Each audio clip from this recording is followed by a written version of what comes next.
This feels like it should have been common sense, but for some reason I never thought about it. This is how long fire hydrants actually are under the surface. I don't even know if I needed to know. I also just found out that there is a lake in Denmark that is shaped like a map of the world that's been handcrafted by one man for the last 25 years. Michael Jackson was 25 years, 4 months, and 29 days old when his hair caught fire while filming a Pepsi commercial. He died exactly 25 years, 4 months, and 29 days later, making that the moment as the exact midpoint of his life. The world's only blue McDonald's exists just because yellow signs are banned in Sedona, Arizona. Since 1980, California has built 22 prisons, but only one university. Sweden is apparently so good at waste management that it imports waste from other countries just to keep its plants running. Over 80% of the world has never been on an airplane. There is a man who visited every country on Earth without ever getting on an airplane, and it took him 10 years to do it. Facts that will make you think. There are some castles that are worth less than New York apartments. The Earth is around this many years old. There's literally a chance that we live in a simulation. Around 10% of people still can't read or write. What you're looking at is not cute at all. In fact, you should scroll if you're not trying to cry. That's a gibbon. If you haven't seen him, you for sure heard him. Gibbons are the closest to past tense primates in the world, thanks to a wombo combo of poaching, pets, and property development. That last part is crucial because this branch warrior travels through trees. Knocking them down is like taking out the interstate, and it can cut them off from the rest of their family. Arms long, but ain't nothing humorous. So a lot of these knuckle draggers end up getting habituated to humans and seeing people as family. That's what happened with Kalia. Kalia is a western hulak gibbon in India who lost her entire family, and she adopted the people around her, especially Ningda, the man that saved her. That's not him, by the way. I couldn't find pictures of him. Gibbons are social animals and groom each other. Not the Minecraft way, but salon service each other. So Kalia would climb down from the trees and groom the people on the ground. Actually, she didn't stop at people, and they just accepted it. Mind you, this was a wild gibbon. This wasn't a trick. It was a choice, and spend enough time here and she'll check you too. Or at least she would. Yeah, I ain't gonna lie. You should have scrolled. Too late now. You're invested. Apparently, some kid taunted Kalia with a slingshot, and revenge was a gibbon. And a gibbon. Kalia bit the boy, and in response, the boy's father pulled up with a shovel, and that was the end of Kalia the gibbon. Which broke the heart of Bhupeshwar Ningda, who basically looked after her in the 90s after she lost her mate and baby. Mind you, it's believed there's only hundreds of them left in the world. There's the context you didn't ask for. The more you know. The two brothers who took their parents' lives 35 years ago may now have an opportunity to be released this year. In 1989, Eric and Lyle Menendez took their parents' lives, Jose and Kitty Menendez, inside their home in Beverly Hills. The brothers were convicted of first-degree murder and were given life sentences without the possibility of parole. But the thing that has a lot of people questioning whether this was fair or not is the amount of evidence they have against their father showing that he essayed them growing up. Their father, who was an executive in the entertainment industry, had a lot of power, and Eric and Lyle were terrified of him. They were essayed by their father from a very young age until they were teenagers, and they even told their mother, but nothing was ever done. After taking their parents' lives out of fear, new evidence was revealed that their father also drugged and Ard, a 13-year-old boy named Roy Rosello, who was part of a popular Puerto Rican singing group called Menudo at the time. What I find so surprising about this is the amount of support Eric and Lyle have received from family members on both sides who truly believe them and are calling for justice. But on the other hand, there seems to be a conflict of interest. An attorney named Kathy Cady was just appointed to be the new director of the Bureau of Victim Services, which makes no sense because she's also the lawyer for the only family member of the Menendez brothers who strongly believes that Eric and Lyle should stay in prison for the rest of their lives. Many people believe that the brothers were not given a fair chance during their trial and deserve to be resentenced, which could now potentially happen at a hearing on March 20th. If you guys want to support Eric and Lyle's resentencing, you can share this post with the hashtag Justice for Eric and Lyle or email the DA through the website's form and tell them you support resentencing.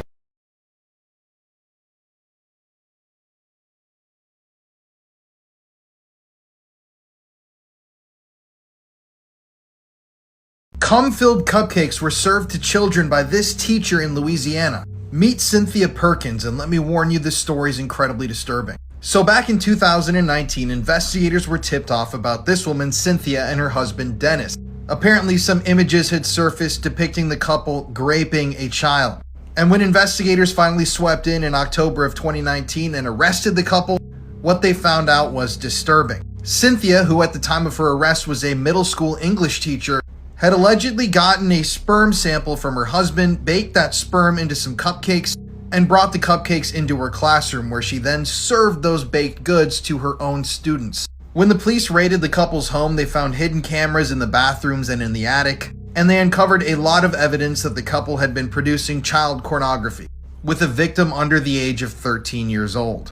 Cynthia at first was unrepentant and tried to pin this all on her husband, but shortly after they were arrested, she divorced her husband and admitted that she had, yes, taken part in this entire thing, and just last year she was sentenced to over 40 years of prison time. Now, her husband Dennis was actually a sheriff's deputy, and in a completely unrelated case, another woman was found guilty of helping Dennis grape, a woman who was completely unconscious. And yes, they filmed the attack. So these two were serial predators and offenders.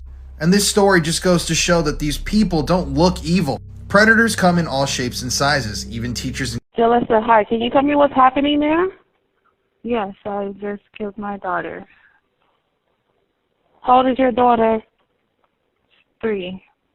Is there anyone else in the house? God. And how did you kill your daughter? I tried strangling her. That didn't work, so I stabbed her with a knife in the neck and chest. And what area of the house is she in? She's on the floor in the living room. Do you still have the knife? I do. Is it in your hand? No. He made tacos out of her brain. Alvaro and Maria had been married for about a year and were living in Mexico. Although they didn't have children together, Maria was a mother to 5 children from a previous marriage. Alvaro wasn't the best husband, as he had an addiction to substances, and he was very violent towards Maria's children and would even spy on them when they were taking a shower. On June 29th of 2023, Alvaro was under the influence when he took Maria's life. He dismembered her body and placed it in a plastic bag. Some of Maria's body parts were left at the home while others were left at a ravine. Alvaro ate part of Maria's brain in tacos and used her shattered skull as an ashtray. 2 days after he did this, he told Maria's daughter what he had did to her mom and to come collect her body parts. Maria's body was chopped up by using a machete, hammer, and a chisel. Once law enforcement was notified, they found a black magic altar during the investigation. Alvaro confessed everything and claimed that the devil made him do it. On July 2nd, Alvaro was arrested and he is currently awaiting trial. On Tuesday, the judge asked Diddy how he's doing and his position on taking the stand himself. This was the first time Diddy was heard speaking in court. His exchange with the judge has been voiced by an actor. Yeah, I'm doing great, Your Honor. I've been wanting to tell you thank you. You're doing an excellent job. Thank you. I appreciate it. The judge questioned Diddy on whether or not he has fully discussed with his attorneys the decision not to take the stand. Diddy replied emphatically that he has thoroughly spoken to his team about it. The judge wanted to confirm that Diddy understood that this decision was his and his alone. And to that, Diddy responded, quote, "Yes, my decision, I'm making it." Just to recap for a second on the original charges against Diddy, he was charged with 1 count of racketeering conspiracy, 2 charges of sex trafficking, and 2 charges of transportation to engage in prostitution. And he's obviously pleaded not guilty to all charges.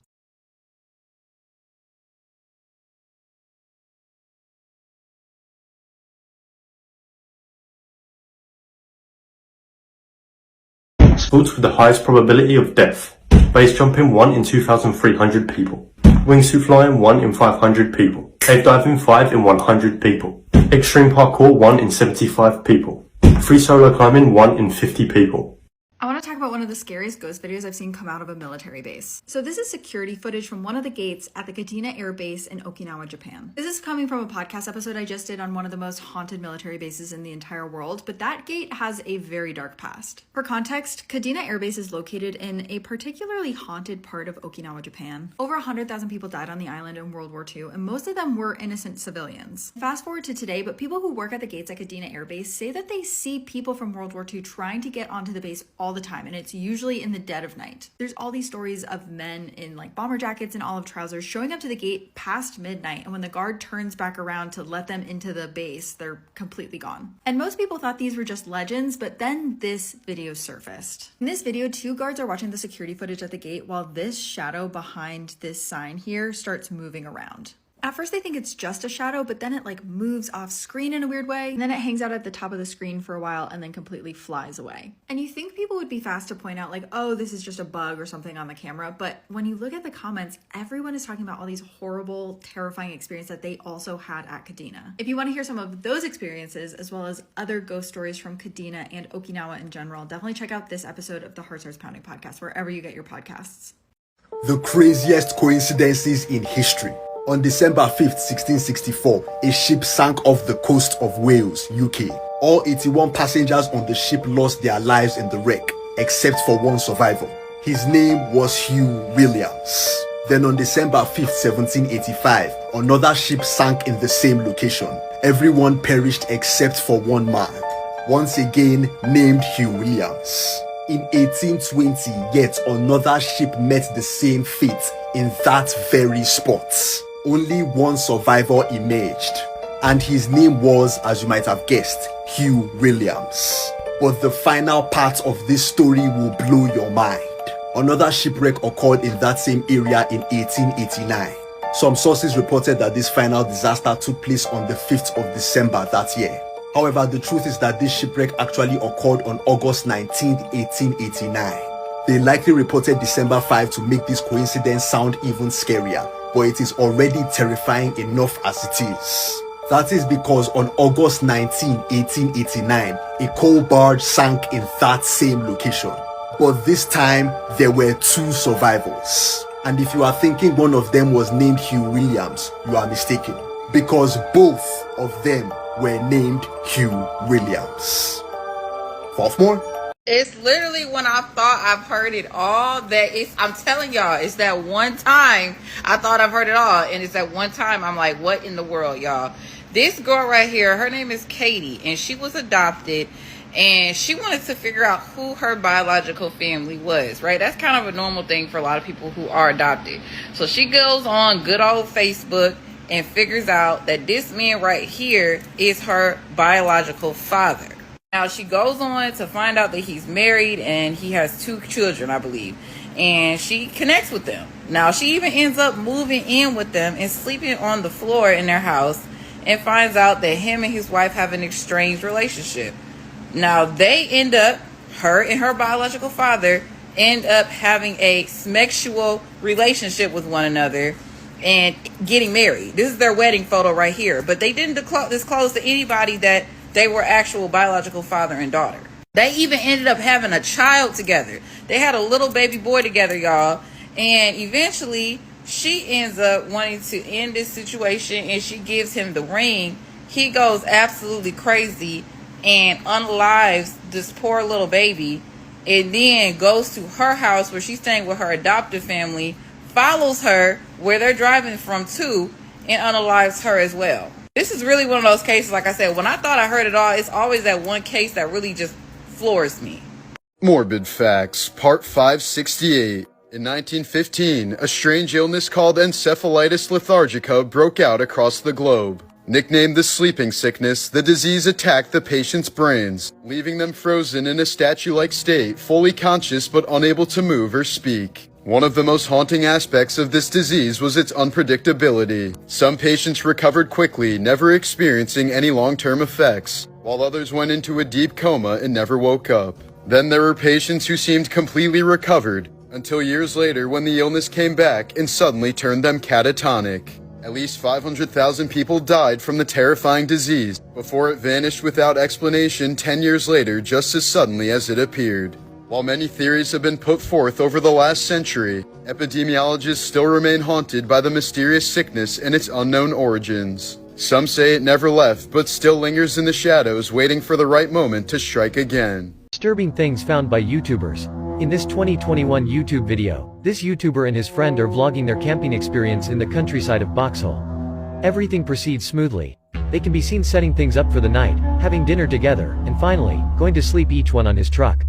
Suddenly, in the middle of the night, the YouTuber can be seen waking up terrified.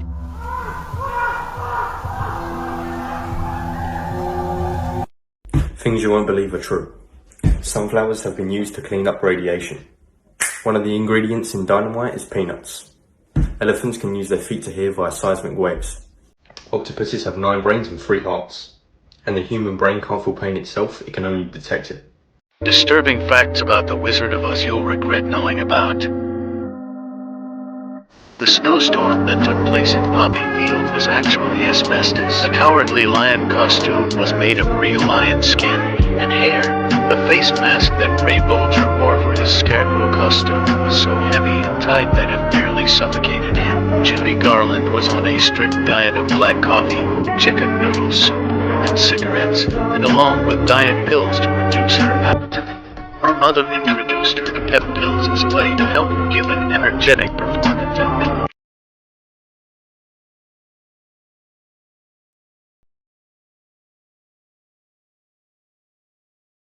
Have you ever wondered how rare your body is? If you have golden blood, you are one of 48 known humans on Earth. 1% of people carry a gene mutation that lets them sleep for 4 hours a night without feeling tired. I want to know when we can clone that, because that would be great to have, honestly. 0.1% of people are born with a tiny hole near their ear that has been said to possibly trace back to fish gills. 1 in 10,000 people have a second row of eyelashes that grows from their eyelid. 0.5% of people have an extra rib bone growing from their neck instead of their spine. 0.06% of humans have eyes with 2 completely different colors. Only 5% of the population in the world has amber-colored eyes. 5% of people have extra taste buds that make bitterness and sweetness way more intense. Less than 1% of people have a gene mutation that makes their bones nearly unbreakable. Only 10% of people can voluntarily wiggle their ears. I definitely cannot do that. 35% of people never get at least one of their wisdom teeth, not even hidden under their gums. Nobody knew who this man was, and nobody knows who he is till this day. All that we know is he erased his identity successfully.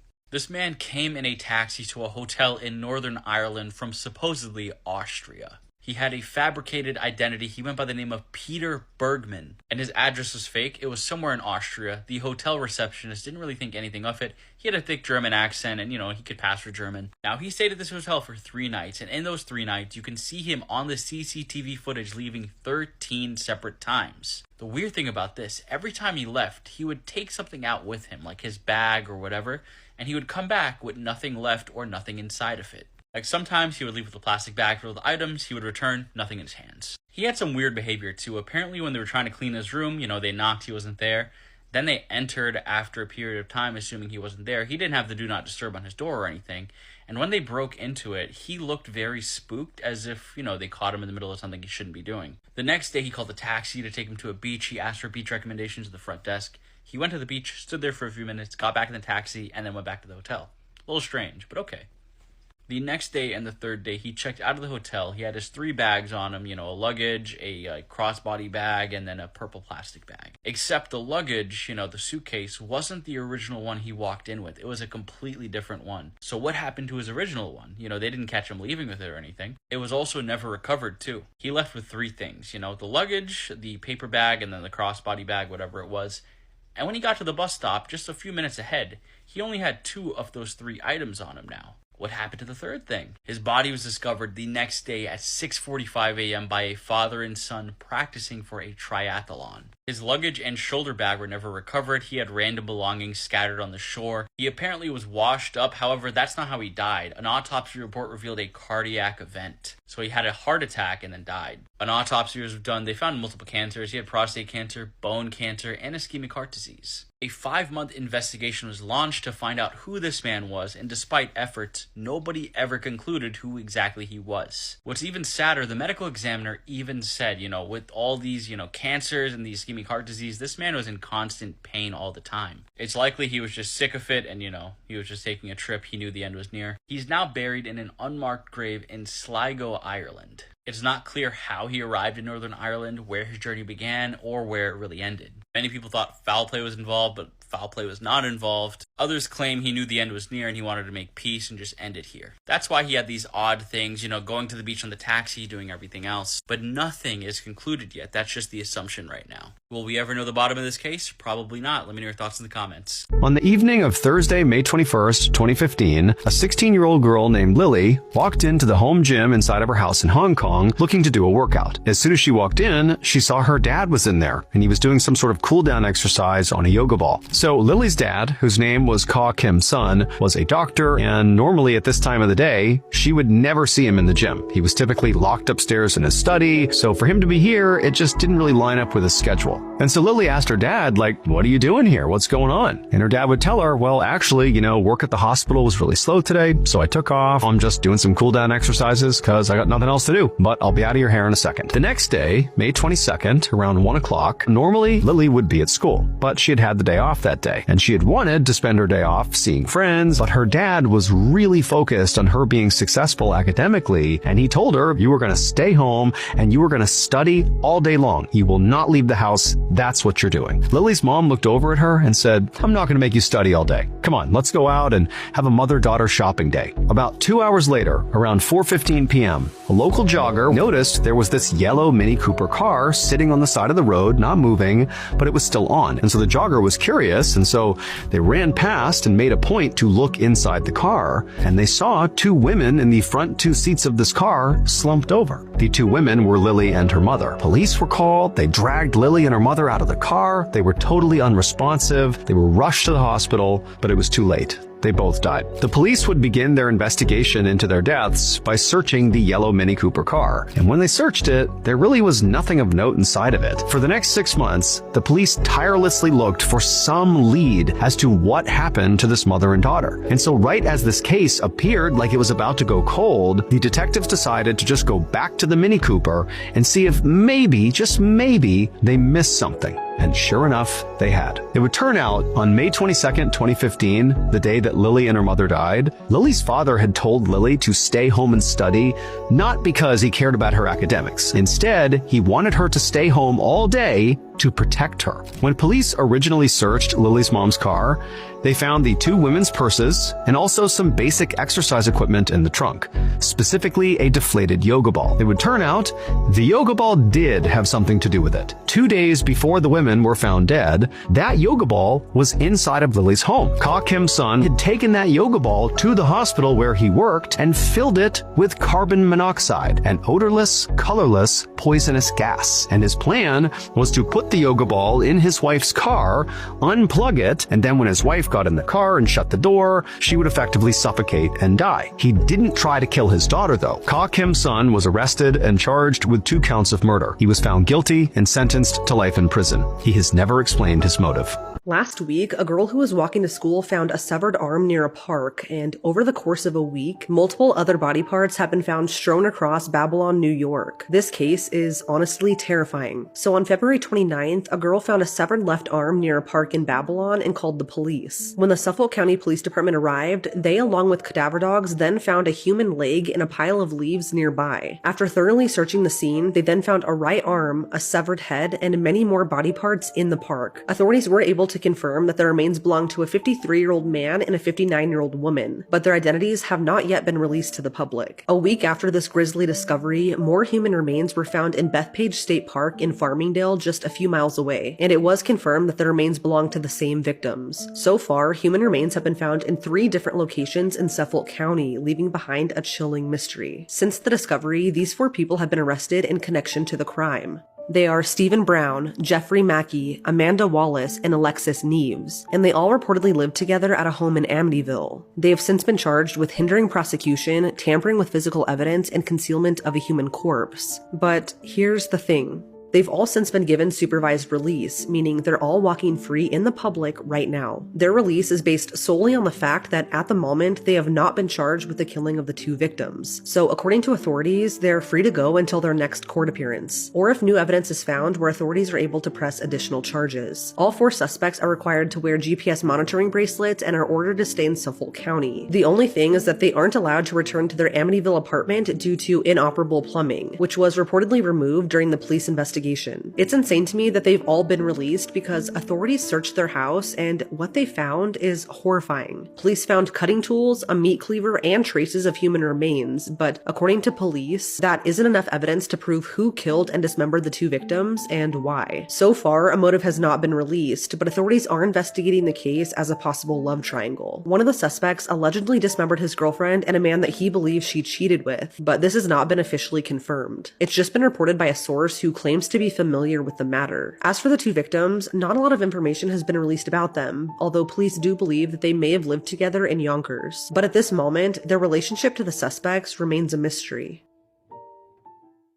Stop scrolling because this has to be one of the scariest skinwalker encounters ever. Reddit user NoPlan9840 said that when she was 16, she snuck out of her home at around 3 a.m. to go smoke in the woods in Lynn, Massachusetts. She said that it wasn't a huge section of woods, just a small reservation in the middle of the Boston suburbs. She got to the entrance of the trail, parked her car, and made her way to the campsites where there were fire pits available. As she stood there by the fire, she heard something on 4 legs come up behind her. She didn't sweat it much because she said that the worst thing it could be around there was a coyote. But then she heard it transition to 2 legs and walk with a bipedal gait. She said that everything went silent and all she could hear was the crackling of the campfire. She started to get concerned that something bad was about to happen. She thought that maybe it was a homeless man working up the courage to come up and ask her for money. So she called out, "Hello, is anyone there?" Silence still, for about a minute. She said that everything inside of her was telling her to run, but then she thought to herself that if it's an animal trying to hunt her, then she should stand her ground and make herself appear not worth the risk. Then, whatever it was talked. She said that it sounded almost like a parrot mimicking its owner's voice, and it asked to bum a light. It said, "Can I bum a light?" She said that at first she was relieved because at least she knew that it wasn't an animal, but the way it spoke was truly uncanny. She said, "Sure, but you have to come out where I can see you. You're giving me the creeps, dude." And then it asked again and again, 3 times. Then she said that she was really freaked out and she knew something was really wrong. She told it to go away and find someone else to ask if he was going to be creepy about it. Then it ran off on all 4s. You could hear all 4 feet hitting the ground as it ran away. The crickets came back, the night birds started chirping again, and the air even felt warmer. She said that a feeling of dread came over her and she knew that she had to book it. She calmly packed all her stuff up, put out the fire, and started to walk back to her car. She wanted to run, but she thought that maybe if she played it cool, whatever it was would back off. She finally saw her car about 200 feet ahead of her and began to calm down. She felt secure enough to look behind her, and sure enough, about 40 feet behind her was a male deer standing on its hind legs in the middle of the trail. She said that at this point she lost all composure and freaked out. She ran as fast as she could to her car and pulled out of the parking lot before she could even turn her headlights on. So he experienced a break-in, which must have obviously been terrifying, but he killed the intruder, and then instead of ringing the police, he decided to live with his mummified corpse for 15 years. It was 2017 in Sydney, Australia. Bruce Roberts lived alone in the area, and he was pretty well known for being a prolific hoarder. However, nobody had any idea of the disturbing possession he was keeping in his home. Neighbors, as I said, described Bruce as reclusive. He very much kept himself to himself. He was kind of one of those people that was very socially awkward. He would rather just stay in the house rather than socialize with people. And even if anybody wanted to be nosy about what was going on inside Bruce's home, they really wouldn't be able to. His home was so full of junk you couldn't even see inside of the window. But neighbors did tend to keep a bit of an eye on Bruce and just make sure that he was, still alive. And when locals hadn't seen or heard from Bruce for a while, they asked police to do a welfare check. Police did do this. They showed up and entered the house, and tragically, they found what neighbors were fearing. Bruce was deceased inside his home from natural causes. But obviously, when they went in, there was a smell. The state of the home was absolutely shocking.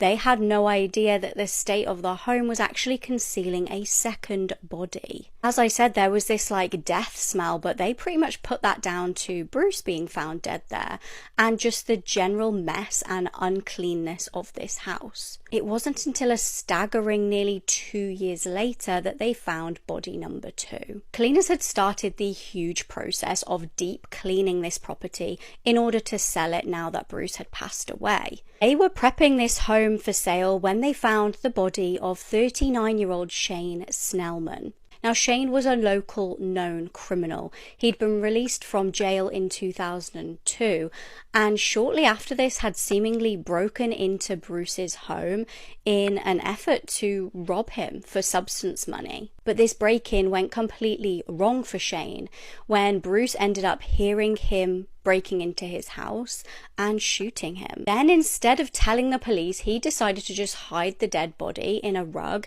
and he kept it in his spare bedroom for 15 years. Needless to say, the smell was absolutely unbelievable. There was evidence of over 70 air freshener cans that he'd had to buy over the years to try and conceal the smell of rotting flesh.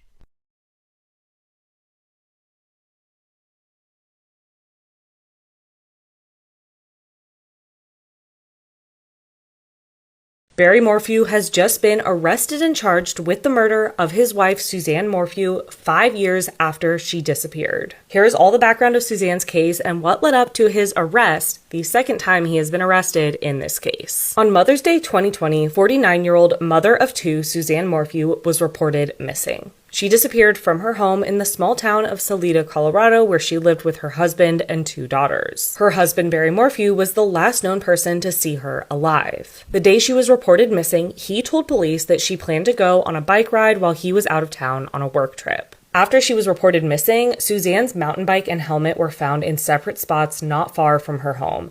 But investigators suspected that the bike had been purposefully thrown down into a ravine because there was no indications of a crash. After she went missing, Barry and her family were frantically searching for her, and Barry even posted a video on Facebook pleading for her safe return.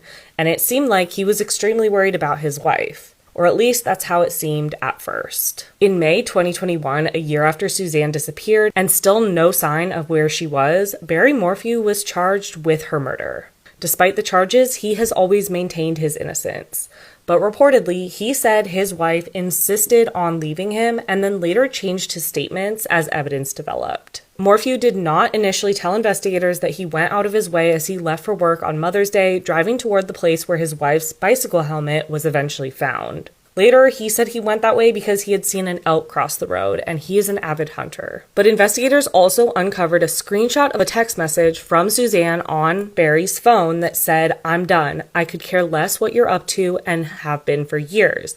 We just need to figure this out civilly." And this screenshot was from May 6th, just 4 days before Suzanne was reported missing. So he was facing charges and was about to go to trial, pleading not guilty, and right before he could, prosecutors dropped the case due to prosecutorial issues with evidence. Prosecutors repeatedly failed to follow rules for turning over evidence in Morphew's favor, including DNA from an unknown male that was found inside of Suzanne's SUV. A judge barred prosecutors from calling key witnesses because of this, so they had to drop the case. And at the time, prosecutors said that they wanted more time to find Suzanne's body. The judge agreed to drop the case against Barry Morphew, but allowed prosecutors the option of filing charges against him later. And the case went cold. After the charges against Morphew were dropped, he filed a $15 million lawsuit against county officials, accusing them of violating his constitutional rights. His lawyers also filed a complaint asking that the prosecutors be disciplined for allegedly intentionally withholding evidence. His daughters have stood by his side through this all,